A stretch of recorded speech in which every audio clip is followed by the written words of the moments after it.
Ok, vean.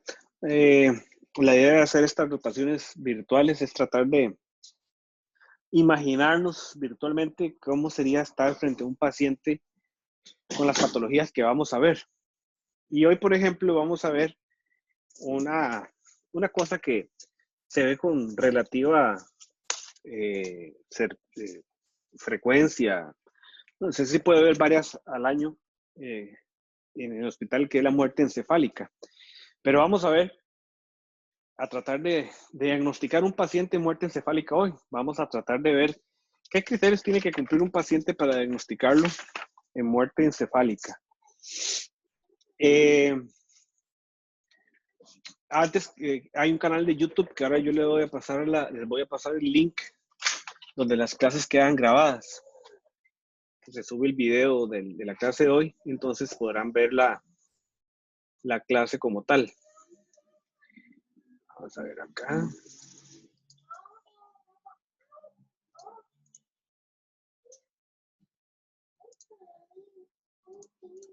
Ok, me indican si esto lo ven. Sí, sí, sí. Ok, perfecto. Ok, ustedes recibieron clase con la doctora Escoe acerca de lo que es trauma craneoencefálico principalmente. Correcto. La principal causa de la muerte encefálica va a ser generalmente el traumatismo craneal severo. Sin embargo, cualquier cosa que produzca una hipertensión endocrinal severa o un daño cerebral masivo puede llegar a producir una muerte encefálica.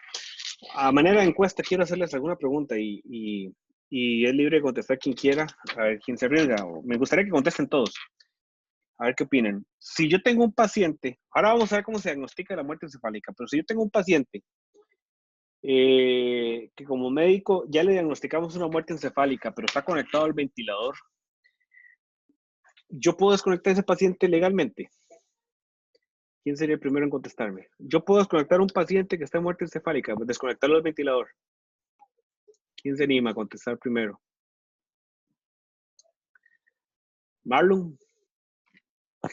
De buenas a primeras, sin saber como los antecedentes ético y médico legales como tal, yo diría que sí, porque ya es muerte cerebral como tal, entonces no hay Ok. nada que hacer básicamente. Marlon dice que sí, sí se puede desconectar. ¿Quién más? Rebeca, que anda por ahí. ¿Qué nos dice Rebeca? ¿Está o no Doc, está? digamos, Es Ah, que yo creo pienso, ay, que tienen sorry. problemas como de ok. internet. Doc, yo creo que yo pienso igual que Marlon, yo creo que también se podría, eso igual desconociendo, ¿verdad? La parte médica Sí, sí, legal eso es una ni nada de eso, opinión. O sea, pero estamos hablando personalmente sí, o sea, yo pensaría que que sí. sí. ¿Hay alguien Ujú. aquí dentro de la sala que lleve la contraria a ellos dos? Que diga lo contrario. La verdad no, o sea, yo opino igual que mis compañeros, al final pienso que y uno como médico, ¿verdad? Habla con la familia y al final ellos son los que toman la decisión. Igual Ok. desde un punto de vista, como decían mis compañeros, médico legal, ¿verdad? Eh, Vamos a ver, los que dijeron que sí se puede desconectar o los que pensaron que sí se puede desconectar, efectivamente, sí se puede desconectar. Porque la muerte encefálica es una muerte legal, la persona está muerta. A partir del momento donde se empieza a generar el diagnóstico de muerte encefálica, a partir de ahí ya la persona está legalmente muerta. Entonces, a partir de ahí ya se convierte en un cadáver en oxigenación. No tiene sentido, a no ser que el paciente vaya a ser utilizado con fines de trasplante, de donación de órganos, el paciente se podría desconectar, como les digo, porque legalmente, médico legalmente, ya es una muerte como tal. Entonces, y ahora vamos a ver que uno de los criterios para la muerte encefálica es la irreversibilidad del cuadro. No está descrito en ninguna parte de la literatura, en ningún caso hasta el día de hoy, que cumpliendo todos los criterios de muerte encefálica que vamos a ver, haya revertido ese estado. ¿Ok? Y entonces ahí lleva uno de los primeros cosas que viene a colación como importante criterio, que debe ser irreversible. O sea, lo que vamos a tratar de demostrar hoy es que el daño que tiene este paciente es irreversible. ¿Ok? A ustedes lo llaman, ustedes son los residentes de neurocirugía. Si es que aquí alguien quiere hacer neurocirugía, porque casi nunca nadie quiere, pero si hay aquí alguien que le gusta hacer neuro, perfecto. Es una de las mejores especialidades, si no la mejor que existe. A mí me encanta neuro. A ver, ya salió. No sé si neurocirugía, pero neuro me gusta. Bueno, Nancy ya dijo, Nancy, ¿verdad? Sí. Ok. Nancy, entonces llaman a Nancy, doctora Duarte. Duarte, ¿verdad, Nancy? Sí, señor, sí. Doctora Duarte, es que tengo un paciente que se accidentó en moto sin casco y necesito que usted venga a ver si está este paciente en muerte encefálica. Cuando usted llega, el paciente lo va a encontrar en la sala de shock intubado y con un montón de cosas que vamos a ver. Entonces, ok, usted dice, bueno, vamos a empezar a valorar este paciente para ver si tiene muerte encefálica. ¿Qué es lo que tiene Nancy que demostrar? Que tiene un cese irreversible de la conexión entre el tronco encefálico y el cerebro. ¿Ok? Donde, si yo demuestro eso, estamos ante un paciente con muerte encefálica. ¿Ok? Y que ese estado sea... Sí, dime. Había un reflejo que se podía hacer que no sé si tiene que ver con eso. Espérese. Ok. Perdón, es que era mi pregunta. Espérese, eso que entonces Nancy va a empezar a aplicar los reflejos que tanto quiere aplicar. ¿Ok? Pero no son solo reflejos, ok. Recuerden, hay que demostrar la desconexión completa entre el encéfalo y el tallo cerebral. ¿Ok? Lo que primero vamos a hacer, la doctora Duarte va a hacer es hacerle una aplicación de estímulos nociceptivos a ese paciente que está en coma. ¿Ok? Vamos a llegar, ok, y esto es muy importante lo que voy a decir, se me olvidó decirles. Antes que todo, ustedes, si van a explorar un paciente en muerte encefálica, deben asegurarse que haya transcurrido un tiempo prudencial de suspensión de las drogas que mantienen sedado o paralizado al paciente. ¿Ok? Estamos hablando, y eso depende normalmente del hospital o del centro hospitalario en donde se aplique, pero normalmente puede oscilar entre las 12 y las 24 horas, dependiendo del protocolo que tenga cada institución. Porque se considera que es un periodo de tiempo prudencial para que el cuerpo elimine cualquier residuo de medicamentos que mantengan la sedación o la paralización muscular, ¿ok? Entonces, vamos a aplicar la primera cosa. Cuando ustedes vieron la doctora les contó acerca de la escala de Glasgow, ¿verdad? Una de las cosas que yo les insisto a los estudiantes es que no se aprendan esa escala de memoria, sino que la sepan aplicar. Y otra de las cosas que les insisto es que por favor no le peguen pellizcos a los pacientes en los pezones, sino que ahí ustedes pueden ver los lugares donde se estimula al paciente. ¿Ok? Se puede estimular en el arco supraciliar, en el lecho unguial, en el esternón o en la región preauricular. Idealmente en todas. O sea, un paciente que está en coma, lo ideal es estimularlo en todas esas regiones. ¿Ok? Si el paciente tiene ausencia de respuesta motora o ausencia de apertura ocular, cuando se estimula al paciente mediante dolor, este es el primer criterio de muerte encefálica. ¿Ok? Ausencia de estímulos, de reacción a estímulos nociceptivos. O sea, un Glasgow de 3. ¿Ok? Ese es el puntaje que le vamos a dar, un Glasgow de 3. El paciente no tiene ningún tipo de reacción a ninguno de los dolores que le infligimos en este momento. ¿Ok? Una cosa muy importante. Vamos a ver varios criterios, varios reflejos acá. Con solo uno que esté presente, aunque los 27 restantes estén ausentes, mentira, no son 27, pero estoy exagerando. Pero lo que quiero hacer resaltar es que con solo uno que esté presente, ya el paciente no se puede diagnosticar en muerte encefálica. ¿Ok?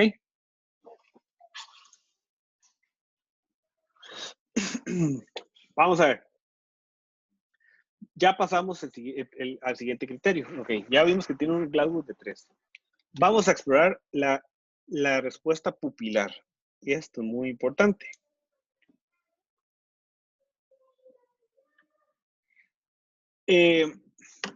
Ustedes recordarán que el tercer par craneal controla lo que es el reflejo pupilar. El reflejo pupilar directo consiste en que si yo aplico luz sobre una pupila, esta se va a contraer y consentidamente, consensuadamente, en la otra pupila que no está siendo alumbrada se va a contraer. porque recuerden que el tercer par craneal, el núcleo parasimpático del tercer par craneal se encuentra en el núcleo de Westfield que está en el mesencéfalo. Entonces, si buscamos reflejos y buscamos demostrar que no hay conexión entre el encéfalo y el tallo cerebral, tenemos que buscar los reflejos que se incorporan en el tallo cerebral. Y el primero que vamos a buscar es el reflejo pupilar. Ausencia de reflejo de la luz. ¿Cómo van a estar las pupilas? Van a estar completamente midriáticas, o sea, dilatadas, y con ausencia de respuesta al estímulo doloroso. Perdón, al estímulo de la luz. Ausencia de reacción pupilar al estímulo de la luz con midriasis bilateral. ¿Por qué el paciente va a estar en midriasis? Esto tal vez es un poquillo más difícil para ustedes. Si ustedes reciben una buenas clases de anatomía y neurofisiología y neuroanatomía, ustedes sabrán que la cadena simpática cervical asciende a través del cuello de manera paravertebral y se mete al cráneo, y se incorpora al cráneo acompañando la arteria carótida interna. El estímulo simpático proviene de la cadena simpática cervical, proviene externamente, no viene del tallo cerebral.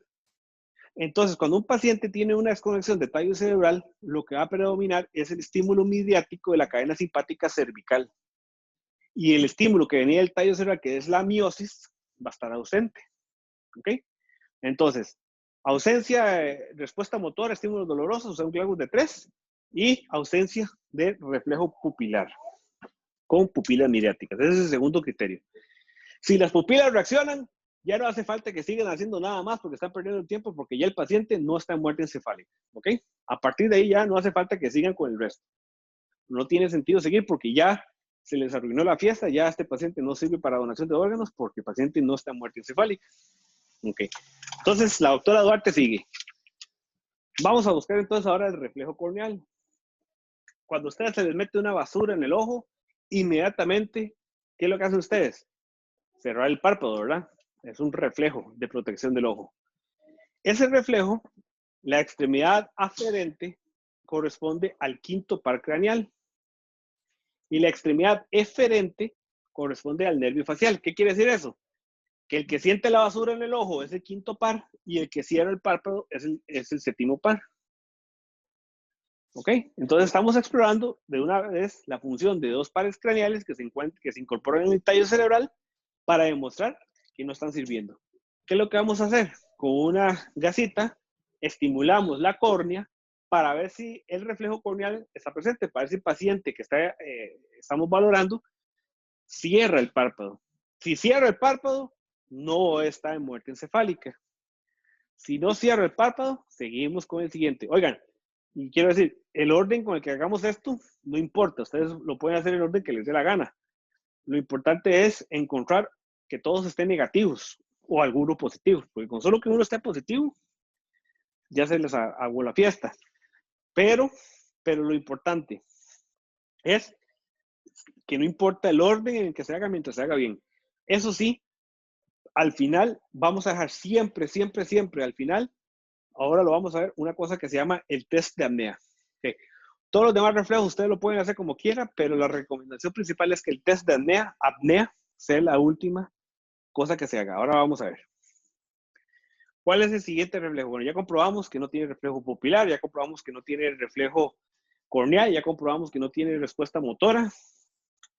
Entonces, ahora vamos a buscar una cosa que se llama el reflejo oculocefálico. El reflejo oculocefálico es un reflejo que incorpora el fascículo longitudinal medial y sus interconexiones con los núcleos vestibulares. Pero principalmente es el fascículo longitudinal medial que se encuentra en el puente. ¿Qué es lo que vamos a hacer? Cuando movemos el cuerpo, pero la cabeza súbitamente de un paciente, normalmente ese paciente va a hacer un nistagmus. O sea, si lo movemos de lado a lado rápidamente, vamos a ver que vamos a inducir un nistagmus. O sea, vamos a inducir un movimiento horizontal de los ojos. Siempre se les dice como el reflejo de los ojos de muñeca, porque yo creo que ustedes están muy jóvenes, pero anteriormente y no sé si alguna de ustedes lo habrá llegado a ver, las muñecas tenían unos ojos que parecían como bolinches y que hasta se movían y todo, ¿verdad? Cuando uno sacudía la cabeza de la muñeca. Así más o menos es eso. Se sacude la cabeza del paciente y va a generar un nistagmus horizontal en los ojos. En el paciente que está en muerte encefálica, vamos a mover la cabeza y vamos a ver que los ojos se mueven concomitantemente con la cabeza. No hay ningún nistagmus horizontal. Los ojos van siempre en dirección a la que se mueve la cabeza. ¿Ok? Los ojos quedan inmóviles y no generan nistagmus. Ya pasamos al siguiente reflejo. Ya, hasta el momento, la doctora Duarte va teniendo un diagnóstico de muerte encefálica. El siguiente se llama reflejo óculo-vestibular. ¿Qué es esto? Esto principalmente incorpora los 4 núcleos vestibulares, los 2 que están de cada lado, que tienen su interconexión con el fascículo longitudinal medial y que tienen su conexión con el oído interno. Consiste en instilar agua a temperatura helada, agua con hielo, o sea, agua fría, en el conducto auditivo externo. Mientras otro explorador, ustedes pueden ver ahí en la foto, está levantando los párpados del paciente. Eso es para ver bien los globos oculares, para ver bien los ojos del paciente. ¿Qué va a pasar? Bueno, se va a meter el agua fría y normalmente debería verse un movimiento horizontal de los ojos. Pero en el paciente que está en muerte encefálica, vamos a ver ausencia de ese movimiento de los ojos. ¿Ok? Los ojos también se van a quedar inmóviles. Y se le hacen pruebas calóricas al oído. Lo mejor es meter agua fría, ¿verdad? No le va a meter un agua hirviendo para quemarle el tímpano al paciente y ojalá no esté en muerte encefálica. Pero entonces lo que se hace es que se pone el agua fría y se observa durante unos minutos si se genera algún movimiento y se hace en ambos oídos. Si no hay ningún movimiento en los ojos a las pruebas calóricas, a las pruebas con frío, estamos ante un criterio de muerte encefálica. Ya podemos seguir con el otro. El reflejo faríngeo, este es muy fácil, simplemente consiste en estimular la faringe para inducir la tos o inducir el reflejo, la arqueada, ¿verdad? Entonces, hay varias maneras. Uno lo puede hacer con un explorador, con una batelenguas, o lo puede hacer con el mismo tubo del ventilador. Se estimula la faringe, ¿verdad? Para ver si el paciente tose o se inducen las náuseas, la arqueada. Ahí estamos valorando el 9º par craneal y el 10º par craneal, ambos del bulbo. Ok, ya vimos que entonces tampoco hay reflejo tusígeno, tampoco hay reflejo nauseoso, nada, completamente ausente. Entonces ustedes pueden ver que hemos ido de abajo para arriba. Yo esto lo puse en el orden porque me parece que es una manera ordenada de ir bajando el tallo cerebral. Vimos, por ejemplo, que el reflejo pupilar se incorpora en el mesencéfalo, que el reflejo corneal se incorpora en el puente, que el reflejo colocefálico se incorpora en la unión entre puente-bulbo, que el reflejo colovestibular también se incorpora en la unión puente-bulbo, que el reflejo faríngeo es un reflejo de bulbo. Entonces ya prácticamente hemos ido viendo los reflejos que están en el tallo cerebral y hemos sido perfectos, listo, ya. Todo hasta ahí, el paciente no tiene nada. Entonces le falta la prueba más importante a la doctora Duarte, la residente en neurocirugía. Oigan, y la doctora residente, pero Nancy en su condición de residente no puede diagnosticar, no puede declarar al paciente en muerte encefálica. Tiene que tener la firma de un neurocirujano, asistente especialista, ¿ok? O de un neurólogo. Son los únicos que legalmente en todas partes del mundo pueden certificar que el paciente efectivamente está en muerte encefálica. Eso no implica que ustedes no puedan hacer las pruebas. Obviamente tiene que estar en presencia de un especialista que supervise que las están haciendo bien. Y la firma la pone el neurocirujano en el expediente. Simplemente Nancy, como el residente, está en parte de la formación. Está aprendiendo. Entonces, no excluye que nadie se pueda hacer las pruebas. Pero la más importante, la que al final de cuentas define muchas cosas, es esta, la prueba de apnea. Tenemos que demostrar que el paciente que está valorando Nancy no respira. Porque es lo último que nos hace falta. Y recuerden que el centro neumotáxico y el centro amnésico se incorporan en el bulbo, en la parte más caudal del bulbo. Entonces, es lo único que nos hace falta ver si el paciente tiene o no tiene este tipo de centros que estimulen la respiración. Pero ok, ven ustedes qué difícil que es aplicar esta prueba, porque se tienen que cumplir todas estas condiciones en ese orden para que la prueba sea fidedigna y que sepamos de verdad si el paciente no está respirando. ¿Ok? Primero, el paciente no puede estar hipotérmico. Tiene que estar por encima de 36 grados centígrados. ¿Ok? El paciente no puede estar chocado. Debe estar normotenso. Y antes de desconectarlo del ventilador, se debe oxigenar durante unos minutos, por al menos 10 minutos, a oxígeno al 100%, para hacer la prueba. O sea, antes de que yo desconecte el tubo, yo tengo que programar el ventilador para que lo oxigene durante 10 minutos al 100% de oxígeno. Ahora vamos a ver por qué. Se le debe tomar unos gases arteriales antes de desconectar el ventilador. Ya van a ver por qué. Bueno, entonces resulta que ya Nancy hizo todo, ya puso el ventilador, ya se esperó los 10 minutos de oxígeno al 100%. Ya le tomó los gases arteriales. Vamos a proceder a desconectarlo. Se desconecta el ventilador, se descubre el tórax, hay que quitarle la sábana del tórax para ver si durante los 8 a 10 minutos que dura la prueba, el paciente no respira, no hace movimientos inspiratorios. ¿Ok? A eso es lo que hay que detectar, si el paciente está haciendo movimientos inspiratorios. Bueno, resulta que nos esperamos los 8 o 10 minutos antes de volverle a conectar el ventilador, o ya cuando inmediatamente se conecta otra vez el ventilador, hay que tomarle otra vez los gases arteriales y mandarlos al laboratorio. Ok, entonces le tomamos gases arteriales antes de desconectarlo y le tomamos gases arteriales después de desconectarlo. ¿Cómo se comprueba que el paciente no respiró? Porque documentamos que no hubo movimiento respiratorio durante todo ese proceso y que cuando llegaron los gases arteriales, la hipercapnia, o sea, el paciente tenía un dióxido de carbono por encima de 60 mililitros de mercurio o un aumento de 20 mililitros por encima de la basal. ¿Qué quiere decir eso? Que si cuando tomamos los gases arteriales antes de desconectarlo, el dióxido de carbono estaba en 35 y después de hacer la prueba de apnea, tomamos los gases arteriales y ahora está en 56, eso es un aumento de 21 sobre el basal. Entonces cumple el criterio de test positivo. ¿Ok? ¿Por qué es esto? Porque el principal estímulo para que el cerebro o el tallo cerebral incite a la respiración, o sea, que estimule la respiración, no es la hipoxia, es la hipercapnia. Va a ser el estímulo más fuerte de nuestro tallo cerebral a nuestros pulmones, a nuestros músculos intercostales, el diafragma. Va a ser el más fuerte el estímulo para respirar si nosotros estamos con hipercapnia, con aumento del dióxido de carbono. La hipoxia también estimula, pero de los dos el más potente es la hipercapnia. Entonces, ¿qué nos está diciendo esta prueba? Que el paciente ni siquiera respiró cuando tuvo el estímulo de hipercapnia. Si ya la hipercapnia no lo hizo respirar, básicamente nada lo va a hacer respirar. Y el paciente no respira con nada. Esto la verdad es muy poco práctico, a veces es muy difícil de hacer. La verdad nosotros, por lo menos aquí en el protocolo que tenemos, no tenemos los gases arteriales, no incluimos los gases arteriales post retiro del tubo. Simplemente si hiperventilamos al paciente, desconectamos al paciente y vemos durante los minutos que tiene que durar la prueba si el paciente respira o no, y ya para nosotros eso es una prueba positiva.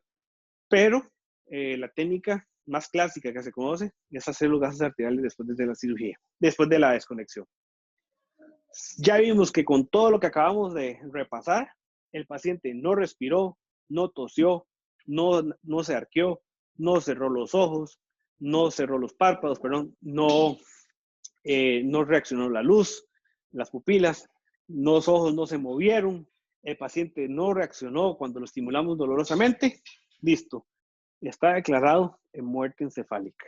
Aquí ya ponemos la nota y rubricamos, hacemos la rúbrica en un expediente legal en el que se certifica que el paciente está muerto. Ok, ustedes como neurocirujanos, como Nancy, como lo que acaba de hacer, no tienen que hablarle nada a la familia acerca de trasplante. A la familia se le habla de trasplante hasta que el paciente esté diagnosticado. Y para eso hay todo un sistema de médicos de Coordinación Nacional de Trasplantes que son los que hablan con los pacientes y con la familia. no con nosotros. Entonces, el papel del neurocirujano llega hasta firmar la muerte encefálica. Entonces, resulta que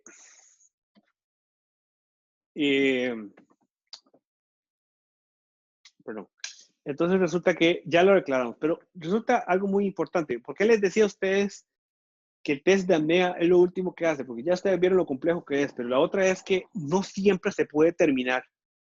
¿A qué me refiero con esto? Que a veces, cuando se desconecta el paciente no aguanta los 8 o 10 minutos de desconexión de la prueba, sino que a los 2 minutos se está chocando, a los 2 minutos se generan arritmias en el electrocardiograma, en el monitor, y entonces uno no debe seguir la prueba, porque ese paciente está tan inestable que no podemos llevar a cabo la prueba de apnea. ¿Ok? Entonces, ¿qué pasa si la prueba de apnea, que es lo último que nos hace falta, no nos sirve?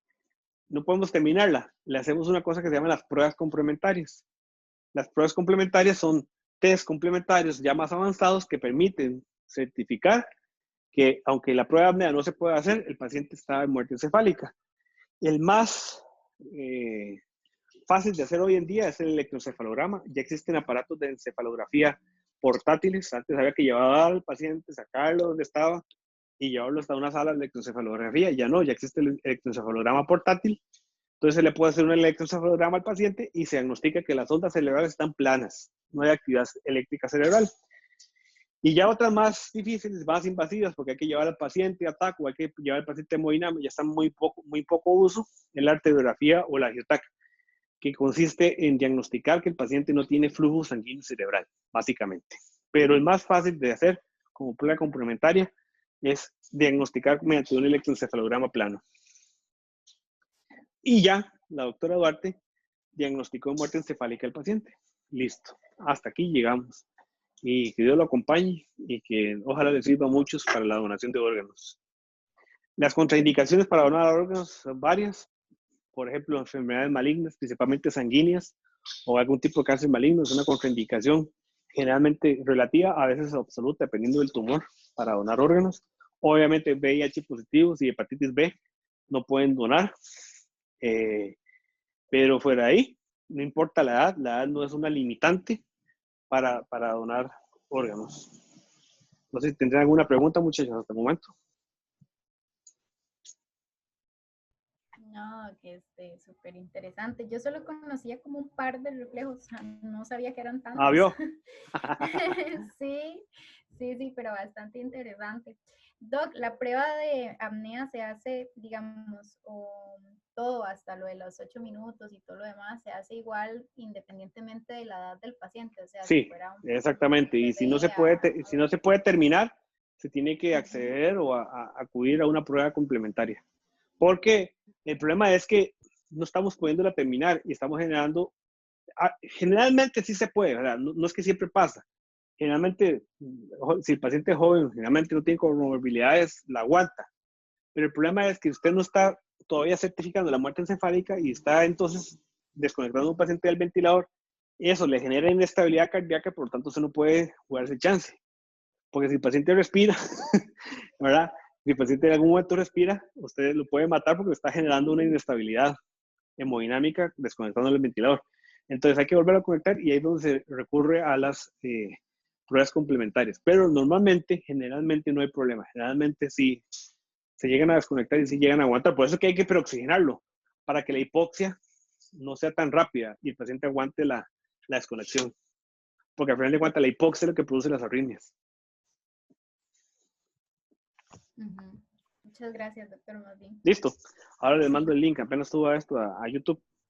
Ay, sí. Muchas gracias, doctor, de verdad. Bueno, hasta luego. Buenas noches. Gracias. Estamos Gracias, pues. Ahora después les pongo la fecha de la nueva cita conmigo. Ok, Hasta luego. gracias. Doc. Gracias.